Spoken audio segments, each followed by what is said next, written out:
étions engagés pendant la campagne, a décidé de déployer l'outil du Conseil de participation citoyenne, donc la démocratie participative va venir s'exprimer par le biais d'un organe qui n'est pas un organe décisionnel, mais qui sera un organe consultatif et qui pourra intervenir au niveau des projets portés par la ville, au niveau des orientations, quelles qu'elles soient, portées par la ville.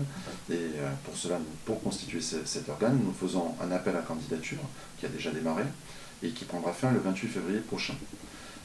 Aujourd'hui, nous avons plus d'une centaine de candidatures déjà déposées, soit par le site internet de la ville, soit dans les urnes. Et nous avons espoir, et nous savons déjà d'ailleurs que nous avons assez de candidatures pour pouvoir constituer ce conseil de participation qui sera constitué de 35 personnes, mais nous avons espoir de mobiliser bien au-delà, puisque à l'avenir, nous souhaitons aussi ouvrir nos commissions, et les gens qui ne pourraient pas être retenus à la suite d'une élection réalisée, un tirage au sort réalisé par un huissier, pourront quand même continuer à voir le devenir de la ville et à pouvoir être acteurs de nos actions futures en participant à ces commissions. Alors le temps de l'épidémie, ce qui nous demande encore de porter un masque aujourd'hui, ne nous permet pas de mettre en œuvre tous les outils aussi rapidement que ce que nous le souhaiterions. Néanmoins, nous savons que nous prenons du temps et nous gagnons du temps pour demain. Est-ce que c'est un conseil qui va se réunir, par exemple, comme pour chaque conseil municipal, une fois par mois? Quel va en être le fonctionnement? Alors c'est un conseil qui va se réunir effectivement très certainement sur une périodicité proche de celle du conseil municipal, mais c'est un conseil qui va aussi créer ses propres modes de fonctionnement avec des commissions. Le conseil municipal a ses propres commissions sur les thèmes, par exemple le thème de la démocratie participative, mais ça peut être aussi le thème de l'environnement, ça peut être le thème du logement. Ce conseil de participation citoyenne va aussi devoir créer ses propres commissions thématiques. Et pour pouvoir questionner, puisque l'enjeu de ce conseil, ce n'est pas que de participer et proposer, c'est aussi d'évaluer les politiques publiques, évaluer nos réalisations. Et donc, par thématique, l'évaluation est beaucoup plus simple. Comme quoi, par exemple? Comme quoi, par exemple, tout simplement un conseil une commission sur le cadre de vie. Commission sur le cadre de vie. Dans le cadre de vie, on peut parler de la création d'équipements publics.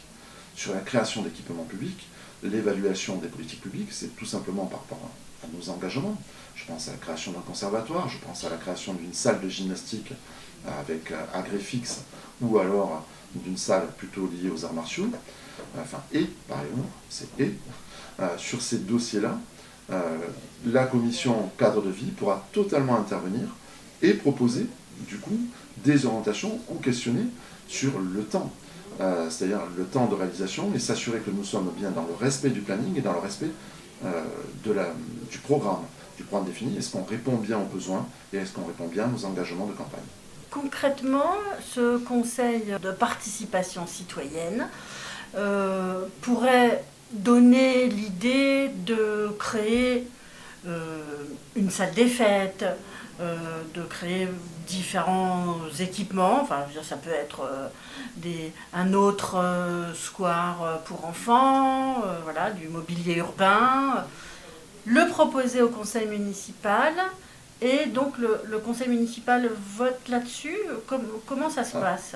Donc concrètement, le conseil de participation citoyenne pourra aussi acter sur la bonne réalisation ou la bonne maîtrise du budget d'initiative citoyenne. Qu'est-ce que le budget d'initiative citoyenne? Ce n'est pas quelque chose de nouveau, beaucoup de communes l'ont mis en place, ou s'y sont essayés. Nous souhaitons le développer à Villeparisis. C'est pouvoir mettre une somme identifiée à peu près de 10 € par an par habitant, ce qui représenterait donc une somme de 260 000 € annuels. Cette somme serait déployée à partir d'un appel à idées, appel à concours, en concours d'idées. L'objectif étant de permettre aux administrés de proposer donc à la fois à la collectivité mais aussi aux membres du conseil de participation citoyenne de proposer différentes actions du moment où elles ressortent bien de la notion d'investissement et non pas de fonctionnement. Tout simplement, quelqu'un ne pourrait pas déposer un appel à projet pour dire « embauchez-moi, je suis génial », l'embauche, ça relève du fonctionnement. Là, on parle bien de concrétisation. Par exemple, un enfant de 8 ans pourrait très bien dire, avoir une idée de génie, et nous déposer un projet d'aménagement d'un parc, je dis n'importe quoi, inclusif, arboré, et du coup, notre obligation, les services de la collectivité, devraient étudier la faisabilité technique et financière.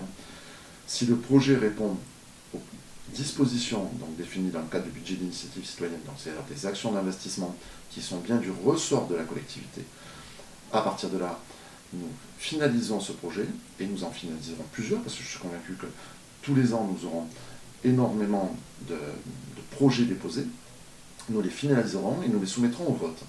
Et le Conseil de participation citoyenne s'assurera de la bonne validation des projets déposés et s'assurera aussi de la bonne tenue de la sélection, donc du mode de sélection retenu par la ville, ce vote des administrés, pour dire voilà ce que nous souhaitons mettre en œuvre prioritairement, voilà ce que les administrés, dans les propositions faites dans le cadre du budget d'initiative citoyenne, souhaitent développer pour la ville.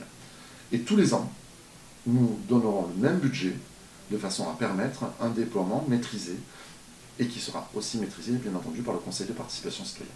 Mais c'est un des leviers très concrets de leur action.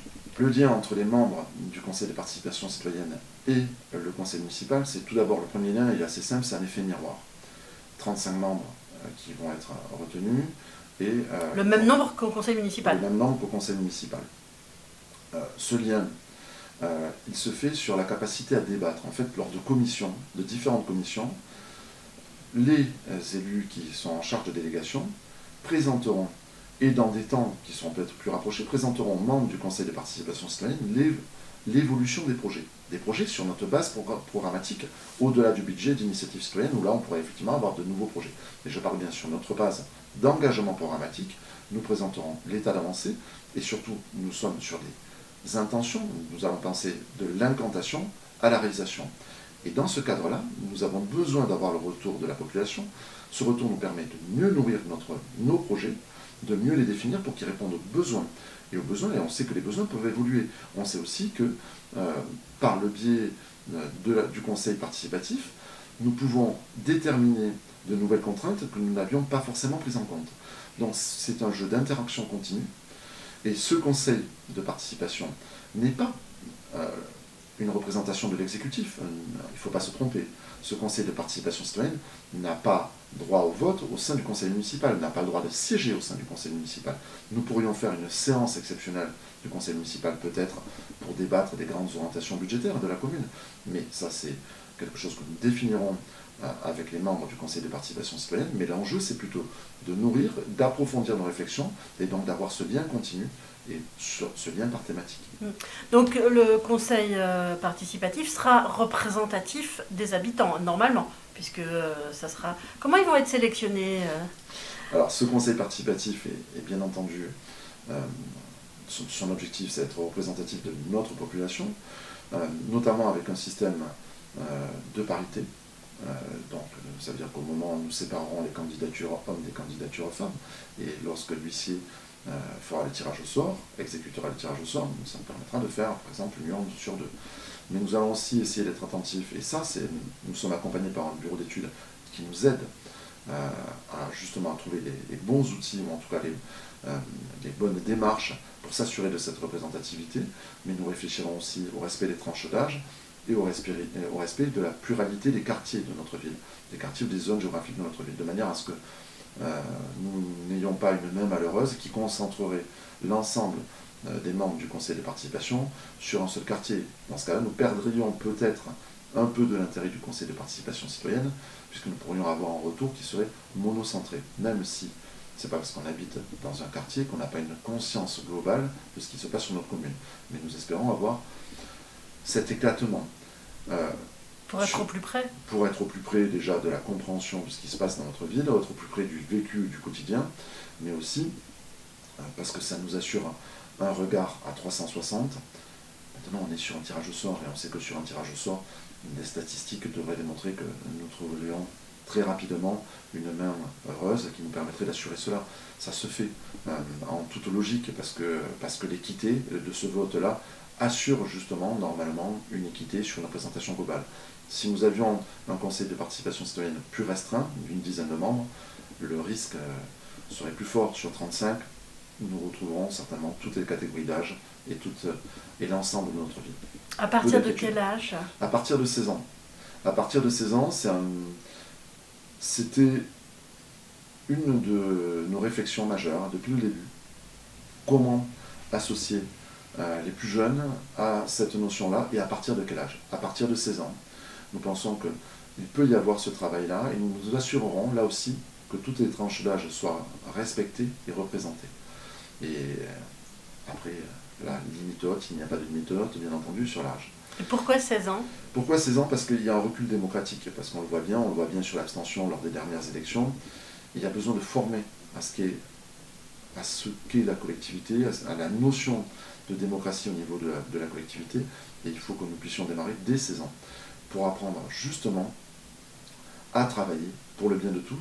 Et à partir de 16 ans, c'est déjà donner les codes de ce que peut être la société de demain, c'est déjà donner les codes de ce que peut être l'expression démocratique à l'échelle locale. Et donc la sélection, elle sera faite quand? La sélection sera faite donc début mars, avec l'appui d'un huissier de justice qui permettra justement d'assurer que notre sélection est faite avec dans les règles de l'art, avec une main juste. Voilà.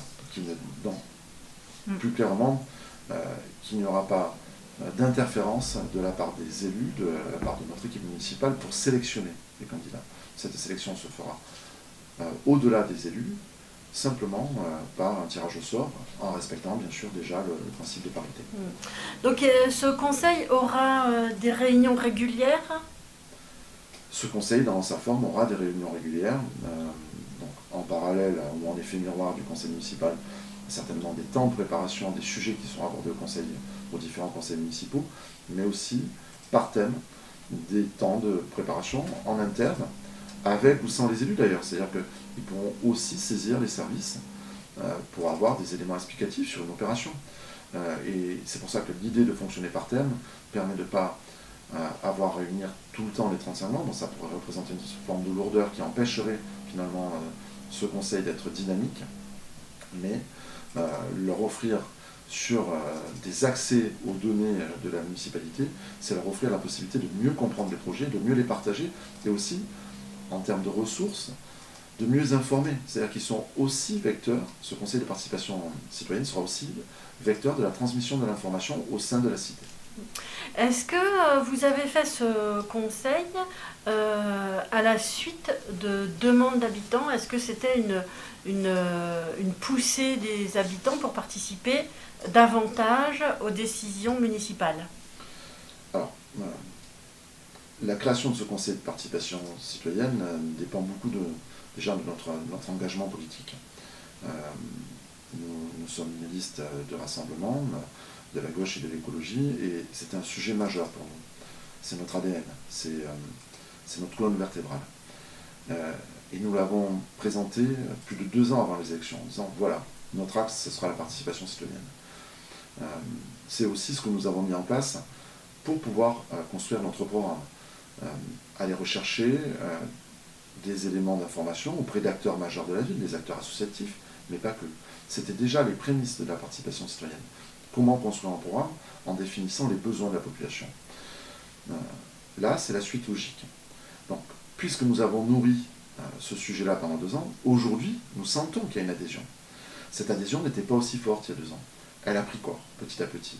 Et là, nous voyons que nous avons des retours, et d'ailleurs des retours très forts depuis notre installation, puisque des gens nous sollicitaient en disant alors quand est-ce que vous démarrez? Quand est-ce que vous allez mettre en place le conseil de participation citoyenne?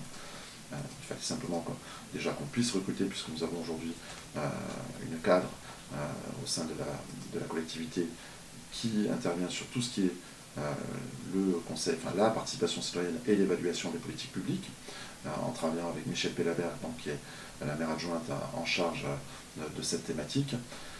Mais nous avions aussi besoin de faire appel à des prestataires extérieurs, puisque beaucoup de choses existent sur le domaine de la participation citoyenne et de cette nouvelle démocratie, on va dire, de ces nouveaux outils démocratiques. Nous avions aussi besoin de faire appel à l'expérience de bureaux d'études qui auraient pu travailler sur des thématiques similaires avec d'autres collectivités.